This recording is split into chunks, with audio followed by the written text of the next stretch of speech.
A very good morning and Jai Hind, my dear students. Welcome back to online classes. Students, in our last class, we have started exercise 7.4 and we have completed up to question number 6. I hope you all have completed up to question number 6 in your copy.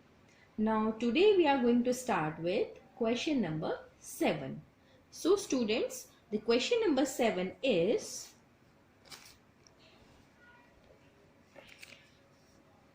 by selling a dinner set for rupees 4500, a person loses 10%. For how much should he sell it so as to gain 20%? ठीक है, question में क्या लिखा हुआ है कि एक dinner set को अगर कोई सेल करता है 4500 में तो उसे 10% का लॉस हो रहा है. ठीक है, तो उसे वो डिनर सेट कितने में सेल करना चाहिए ताकि उसे लॉस की जगह पे प्रॉफिट हो 20% का. उस केस में एसपी क्या होनी चाहिए? ठीक है स्टूडेंट्स, अगर एसपी 4500 है तो लॉस हो रहा है 10% का, तो एसपी कितनी होनी चाहिए कि गेन हो जाए 20% का. ठीक है, तो इसे सॉल्व करते हैं. Question number 7. ठीक है स्टूडेंट्स, यहां पर क्या गिवन है हमें? SP of dinner set. ठीक है, what is the SP of dinner set? It is 4500. ठीक है स्टूडेंट्स, ये एसपी गिवन है. अगर एसपी ये है तो लॉस परसेंट कितना गिवन है हमें? इट्स 10%. ठीक है, अब हमें we know SP, we know loss percent, so we can use this formula of CP. 100 into SP upon 100 minus loss percent. ये वाला फॉर्मूला अप्लाई करके we can calculate cost price. So we will put the values here. 100 into SP is 4500 upon 100 minus 10. So it will become 100 into 4500 upon 90. ठीक है, 0 से 0 cancel. 9 5s are 45, 0. That means 100 into 50. तो हमारे पास cost price क्या आ गई students? It's 5000. ठीक है, हमारे पास कॉस्ट प्राइस 5000 आ गई. ठीक है स्टूडेंट्स, अब हमारे पास सीपी ये है और हमें क्या बोला है क्वेश्चन में कि हमें कितने में इसे सेल करना चाहिए कि हमें 20% प्रॉफिट हो. ठीक है, now we want profit percent as 20%. हमें प्रॉफिट चाहिए. तो अब हमें क्या पता है? we know the value of CP. now we know profit percent, so we can calculate selling price by using this formula. ये फॉर्मूला आप सभी को लास्ट क्लास में बताया था. so we will use this formula here. ठीक है, यहां पर हमें प्रॉफिट परसेंट भी पता है, सीपी भी पता है, तो हम वैल्यू पुट कर देते हैं.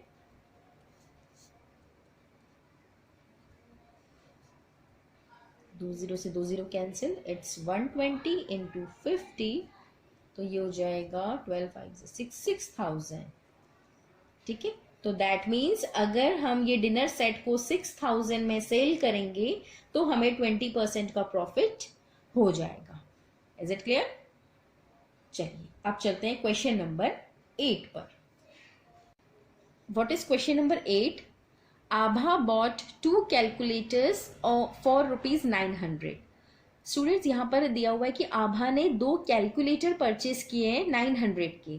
यहां पर ईच नहीं लिखा है स्टूडेंट्स, इसका मतलब ये है कि दोनों कैलकुलेटर की प्राइस 900 है. ठीक है, और यहां पर ये भी नहीं लिखा है कि दोनों कैलकुलेटर की प्राइस इक्वल है. दैट मीन्स दोनों के मिला के तो उसने 900 रुपीज दिए, but the price of both calculators are not same. ठीक है, She sold one at a profit of 20%. उसने एक तो सेल किया 20% के प्रॉफिट पे और जो दूसरा कैलकुलेटर था वो 20% के लॉस पे सेल किया. ठीक है, if the SP of both the calculators was same, अगर दोनों की सेलिंग प्राइस सेम है तो हमें दोनों की कॉस्ट प्राइस कैलकुलेट करनी है. ठीक है, ये क्वेश्चन बहुत इंपॉर्टेंट है स्टूडेंट्स और अच्छा क्वेश्चन है। आपको इसे समझना बहुत जरूरी है कि आभा ने 2 कैलकुलेटर खरीदे 900 रुपीज की। ठीक है, यहां पर ये चीज क्लियर कर लो कि दोनों की प्राइस अलग अलग है। ठीक है, शी सोल्ड, और उसने एक कैलकुलेटर को तो 20% प्रॉफिट पे बेचा और दूसरे कैलकुलेटर को 20% के लॉस पर उसे सेल किया। और ये बोला है कि दोनों की एसपी सेम है। ठीक है, दोनों की सेलिंग प्राइस सेम है, तो हमें दोनों की कॉस्ट प्राइस कैलकुलेट करनी है। ठीक है, तो चलो देखते हैं कैसे सॉल्व करते हैं इसे। चलिए स्टूडेंट्स, हम सबसे पहले यहां लिख देते हैं लेट, हमें यहां पर कॉस्ट प्राइस नहीं पता ना, तो हम लिख देते हैं let cost price of first calculator, पहला जो कैलकुलेटर है, 2 कैलकुलेटर है ना उसके पास, तो पहले कैलकुलेटर की प्राइस मैं मान लेती हूं कि उसने एक्स में उसे खरीदा होगा। ठीक है, तो स्टूडेंट्स क्या आप ऐसा बता सकते हैं कि cost price of second calculator क्या हो जाएगी? What will be the cost price of second calculator? हमें ये तो पता है कि दोनों की मिला के 900 है, तो अगर एक की एक्स है तो दूसरे की 900 माइनस एक्स होनी चाहिए। ठीक है, तभी तो दोनों को देखो, दोनों को ऐड करो तो एक्स एक्स कैंसिल हो जाएगा, 900 आ जाएगा। ठीक है, तो ये तो दिया है क्वेश्चन में कि दोनों कैलकुलेटर को खरीदा है उसने 900 रुपीज में, तो एक को अगर एक्स में खरीदा है तो दूसरे को 900 माइनस एक्स में ही खरीदा होगा। ठीक है, अब हम बात करते हैं स्टूडेंट्स फर्स्ट कैलकुलेटर की। ठीक है, और फर्स्ट कैलकुलेटर में इसमें क्या दिया हुआ है कि वो प्रॉफिट परसेंट। अब यहाँ पे हम 2 केसेस बनाएंगे for first calculator. We are doing calculations for first calculator. What is given in the question? It is sold at profit of 20%. Okay. Now, what is the CP of first calculator? CP is X. Now we know CP, we know profit percent, so we can apply this formula. ठीक है, इसे CP1 लिख रही हूं मैं। ठीक है, आपको कंफ्यूजन नहीं होगा। CP1 मतलब फर्स्ट कैलकुलेटर की कॉस्ट प्राइस, तो अगर ये CP1 है स्टूडेंट्स तो ये भी SP1 हो जाएगा। ठीक है, तो स्टूडेंट्स डोंट गेट कंफ्यूज, मैंने CP1 SP1 इसलिए लिखा है क्योंकि यहां पर 2 कैलकुलेटर्स की बात हो रही है, तो आप कंफ्यूज नहीं होंगे। ठीक है, ये फॉर्मूला होता है 100 plus profit percent into CP upon 100। तो SP1 की वैल्यू क्या आ जाएगी students? 100 plus 20 into x upon 100। So SP1 is 120 into x upon 100, 0 0 cancel, और इसे सॉल्व कर लेते हैं। 2 6 12, 2 5 10, दैट मीन्स SP1 आ गया हमारा 6x अपॉन 5। ठीक है, x के टर्म्स में आ गया। ठीक है, ये हमारा फर्स्ट कैलकुलेटर का कैलकुलेशन हो गया। ठीक है स्टूडेंट्स, अब हम जिस तरीके से हमने फर्स्ट कैलकुलेटर का निकाला है, हम ऐसे ही सेकेंड कैलकुलेटर के लिए कैलकुलेशन करेंगे, जिसमें हमें स्टूडेंट्स प्रॉफिट परसेंट के प्लेस पे लॉस परसेंट गिवन है और CP2 के प्लेस पे हम रखेंगे 900 माइनस एक्स, एंड यहाँ फॉर्मूला चेंज हो जाएगा, यहाँ पर माइनस लॉस परसेंट आ जाएगा। तो देखते हैं कैसे करते हैं इसे। चलिए, सेकेंड कैलकुलेटर का हमें क्या क्या पता है, पहले तो ये लिख देते हैं। हमें पता है इसका loss percent, it's 20%, and we know CP2। CP2 क्या था? CP1 तो था, हमने x सपोज किया था, CP2 था 900 minus x। So now we are going to calculate SP number 2, मतलब दूसरे कैलकुलेटर को उसने कितने में सेल किया होगा। So the formula is 100 minus loss percent into CP2 upon 100।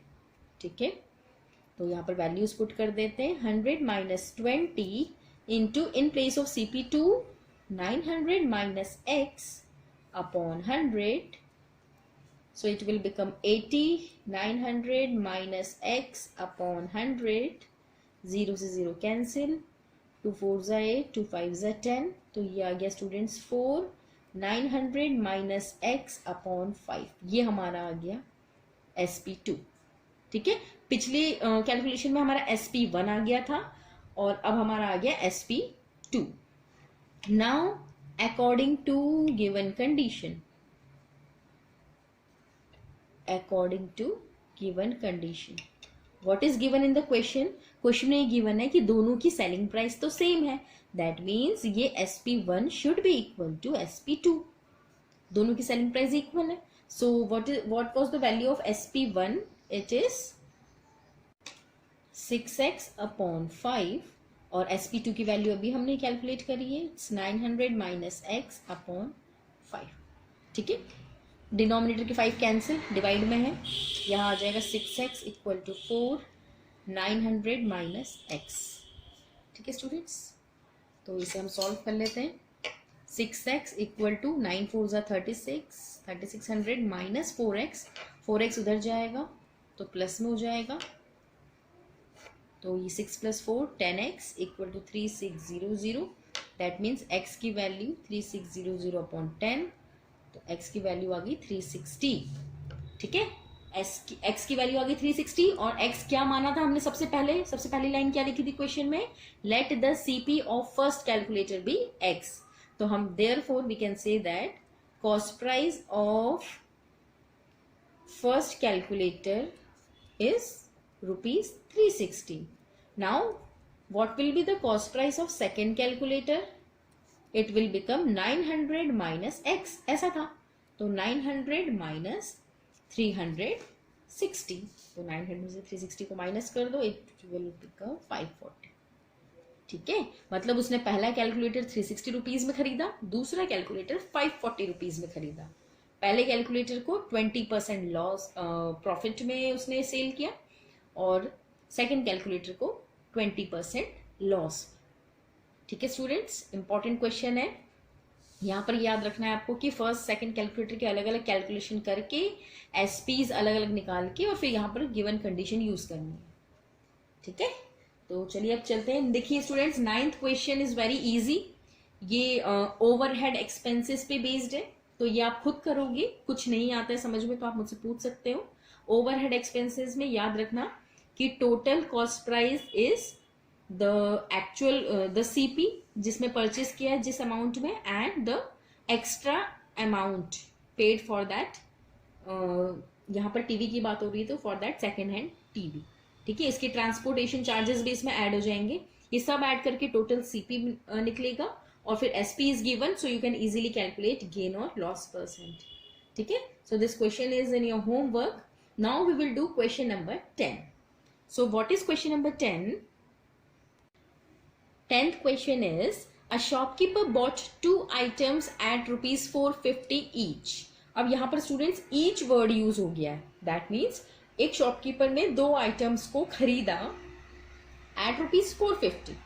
ठीक है, he sold one at a loss of 10%. उसने एक को तो 10% लॉस पे बेचा है. सो हमें यहाँ पूछा है कि at what price should he sell the other so as to gain 20% on the whole transaction. मतलब उसे कितने में वो आइटम्स बेचना चाहिए, दूसरा आइटम, सो दैट उसे 20% गेन होना चाहिए होल ट्रांजैक्शन पे. होल ट्रांजैक्शन मतलब दोनों सीपीज और दोनों एसपीज को मिलाकर. ठीक है स्टूडेंट्स, तो इसका सॉल्यूशन देखते हैं. चलिए, यहाँ पर क्या क्या गिवन है. हमें यहाँ पर गिवन है कॉस्ट प्राइस. यहाँ पर लिखेंगे cost price of first item. पहले आइटम, यहाँ फर्स्ट और सेकंड की बात हो रही है, 2 आइटम्स है. So the cost price of first item is rupees 450 and loss percent is given, it's 10%. ठीक है, तो यहाँ पर स्टूडेंट्स हम एसपी कैलकुलेट कर सकते हैं. We know CP, we know loss. So SP1, यहाँ पर मैं SP1 लिख रही हूँ. Why? Because we are talking about first. It's not term, it's item. Correct कर लेना स्टूडेंट्स. ठीक है, तो फर्स्ट यहाँ पे 1 नंबर डाल रही हूँ ताकि आपको कंफ्यूजन ना हो. So what will be the value of SP1? Formula use कर लेते हैं, यही वाला. जितने टाइम आप फॉर्मूला यूज करोगे आप उसे लिखोगे स्टूडेंट्स. CP1 लिख देती हूँ इसे. ठीक है, तो ये हो जाएगा 100 माइनस 10 इंटू 450 अपॉन 100. तो हो जाएगा 90 इंटू 450 अपॉन 100. 2 0 से ये कैंसिल. सो 9 इंटू 45, ये हो जाएगा 9 5 जा 45 एंड 40, 405. SP1 आ गया हमारा 405. ठीक है, अब हम यहाँ पर लिख देते हैं लेट SP2, हमें SP2 के बारे में कोई इंफॉर्मेशन नहीं है, तो we will write it x। ठीक है, हम x इसलिए मान रहे हैं स्टूडेंट्स क्योंकि हमें सेकंड ट्रांजेक्शन, ये जो सेकंड आइटम का ट्रांजेक्शन है उसका लॉस और प्रॉफिट भी नहीं गिवन है। हमें तो बस ये बोल दिया है कि ओवरऑल गेन होना चाहिए 20% का, हमें ओवरऑल गेन की बात करी है। ठीक है, तो मैं SP2 को x मान लूंगी। Now can you calculate total cost price? What will be the value of total CP? It will become CP1 plus CP2। CP1 कितना था 450, CP2 कितना है 450, क्योंकि दोनों आइटम्स को 450 रुपीज में ही परचेस किया है, तो it will become total CP is ₹900। Similarly, we will calculate total SP. Total SP will be SP1 plus SP2। तो SP1 कितना है हमारा 405 और SP2 कितना है स्टूडेंट्स? SP2 को हमने अभी x माना। ठीक है, अब ओवरऑल गेन या टोटल गेन लिख दो। टोटल गेन परसेंट कितना गिवन है? इट्स 20%। ठीक है, अब total CP we know, total SP we know in terms of x and total gain percent we know. So again we will use this formula SP is equal to, यहाँ पे total भी use कर सकते हो, total SP is equal to 100 plus gain percent, मतलब total gain percent into total CP upon 100। ठीक है, तो टोटल SP कितनी है 405 plus x is equal to 100 plus 20 into what is the total CP 900 upon 100। 2 0 से 2 0 कैंसिल, ये हो गया 405 plus x equal to 120 into 9। So 405 plus x equal to 1080। So the value of x is 1080 minus 405। So ये आ जाएगा 10 minus 5 5 7 675। ठीक है, तो हमें यही पूछा था स्टूडेंट्स क्वेश्चन में कि सेकंड आइटम को कितने में बेचा जाए। ठीक है, सेकंड आइटम को कितने में सेल किया जाए कि हमें 20% गेन हो पूरे ट्रांजैक्शन में। तो x हमने क्या माना था, यहाँ पे आ जाओ वापस, x क्या था SP2, तो हम यहाँ पे लिख देंगे selling price, therefore selling price of second item is ₹675। ठीक है, तो इस तरीके से क्वेश्चन सॉल्व होगा। इजी क्वेश्चन था स्टूडेंट्स। पहले कॉस्ट प्राइस हमें पता थी, तो हमने पहले केस के लिए SP1 निकाल लिया। ठीक है, SP2 को हमने x मान लिया क्योंकि हमें उसके बारे में कोई इंफॉर्मेशन नहीं थी। फिर हमने टोटल CP कैलकुलेट किया, टोटल SP कैलकुलेट किया, टोटल गेन परसेंट हमें दिया हुआ था। फिर यही फॉर्मूला, जो फॉर्मूला आप अभी तक यूज करते आ रहे थे, बस इसमें टोटल यूज कर लिया हमने और वैल्यूज पुट करी और यहां से हमारी x की वैल्यू निकल गई। ठीक है, तो अब चलते हैं स्टूडेंट्स नेक्स्ट एक्सरसाइज पे। Students, our next exercise, that is last exercise 7.5 is based on discount and taxes। ठीक है, तो जल्दी से हम पहले समझ लेते हैं कि डिस्काउंट क्या है और ये सब क्या है, इनके टर्म्स का मतलब थोड़ा समझ लेते हैं। The first definition is discount. Discount क्या होता है स्टूडेंट्स? आप सभी को पता है कि जब भी आप मार्केट जाते हो तो कई बार शॉपकीपर्स कस्टमर्स को अट्रैक्ट करने के लिए डिस्काउंट लिख देते हैं, स्कीम होती है कि 20% डिस्काउंट, 30% डिस्काउंट। ठीक है, तो इसका मीनिंग क्या होता है कि जितनी भी, फॉर एग्जाम्पल एक शर्ट की अगर हम बात करें तो फॉर एग्जाम्पल ऐसा लिखा है कहीं शॉप पे कि 10% is discount in this shirt. ठीक है, और वो शर्ट का मार्क प्राइस है, मार्क प्राइस मतलब वो प्राइस जो शर्ट पे प्रिंटेड है। ठीक है, तो फॉर एग्जाम्पल वो 500 रुपीज की शर्ट है। ठीक है, उस शर्ट पे 500 रुपीज की शर्ट पे अगर 10% डिस्काउंट है तो दैट मीन्स उस 500 का 10% आप कैलकुलेट करोगे, उस वैल्यू जो भी आएगा उसमें से फिर 500 में से उसे माइनस करोगे तो आपका ये कैलकुलेट हो जाएगा कि आपको कितने में वो शर्ट पड़ेगी। ठीक है, इन अदर वर्ड्स डिस्काउंट की डेफिनेशन क्या लिखी हुई है? A discount is a kind of incentive generally given by the seller to attract customers. Customers को अट्रैक्ट करने के लिए एक स्कीम होती है शॉपकीपर्स के पास जिसे वो डिस्काउंट बोलते हैं, जिसमें वो क्या बोलते हैं कि मार्क्ड प्राइस से इतने % आपको ये लेस में मिलेगी, चीजें उतने कम में मिलेगी। ठीक है, next is marked price. Marked price क्या है स्टूडेंट्स? The printed price. ये आप सभी को पता है, मार्क्ड प्राइस मतलब होता है प्रिंटेड प्राइस. ठीक है, मतलब जो भी कोई भी आइटम है उसके पीछे जो लिखा हुआ प्राइस है, छपा हुआ उस पे, दैट इज एमआरपी जिसे आप बोलते हो, वो मार्क्ड प्राइस है. ठीक है, और यहाँ पर टैक्स की बात होगी. टैक्स क्या होता है? It is an additional amount. इसे याद रखना. टैक्स का मतलब ये होता है, ये एडिशनल अमाउंट होता है जो गवर्नमेंट हमसे चार्ज करती है. ठीक है, तो पहले स्टूडेंट्स वैट लगता था, वैल्यू एडेड टैक्स, पर अब लगता है GST, goods and services tax. ठीक है, तो ये याद रखना कि टैक्स जो होता है वो कॉस्ट प्राइस के अलावा एक्स्ट्रा होता है.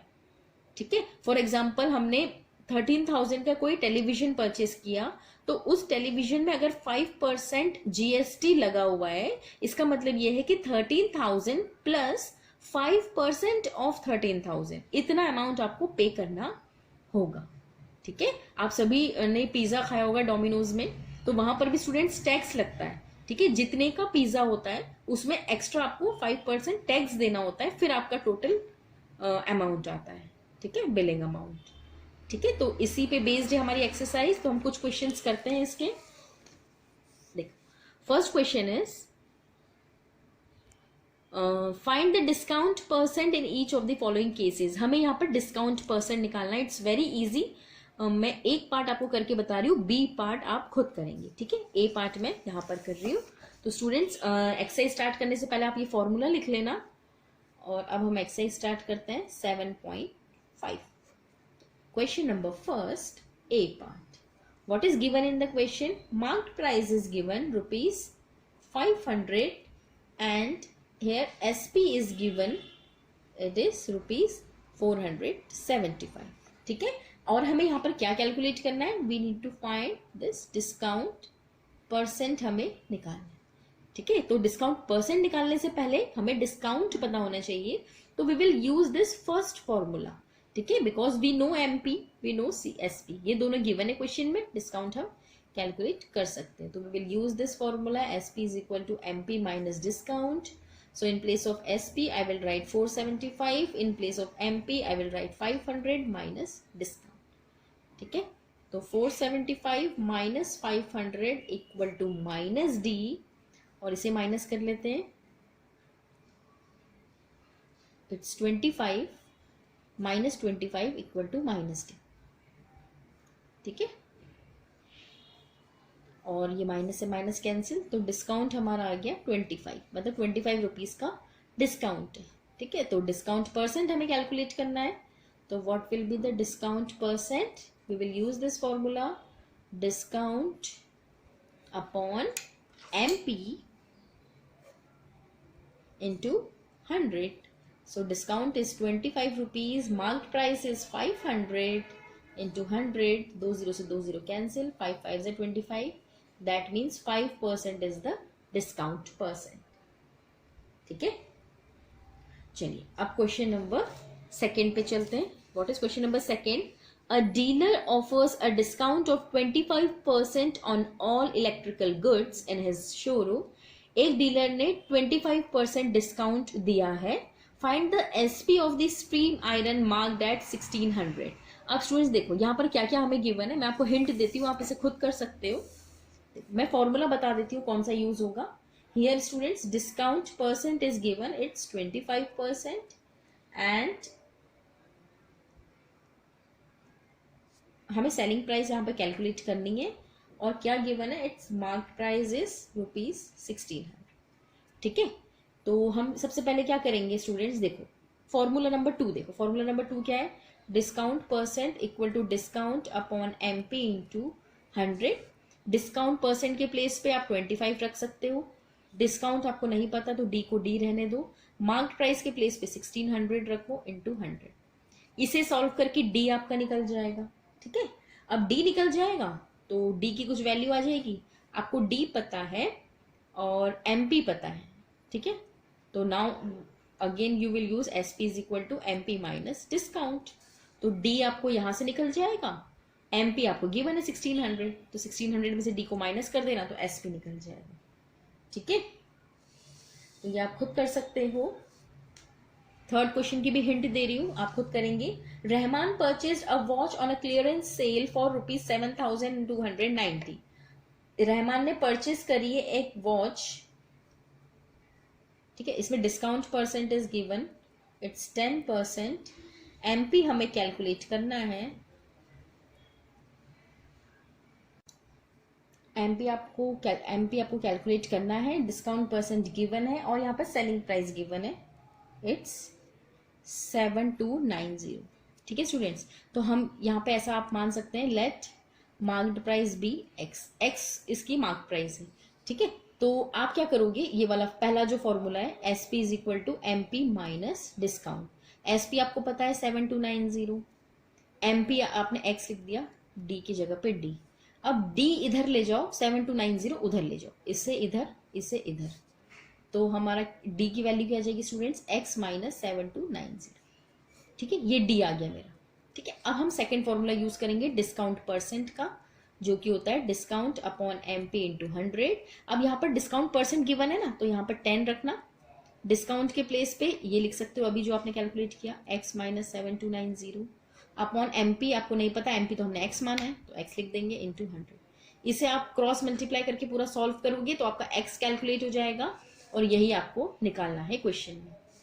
ठीक है स्टूडेंट्स, तो आप क्वेश्चन नंबर 3 तक कंप्लीट करोगे, आगे के क्वेश्चन हम नेक्स्ट क्लास में करेंगे और नेक्स्ट क्लास में हम आगे क्वेश्चन के साथ साथ नया चैप्टर भी स्टार्ट करेंगे।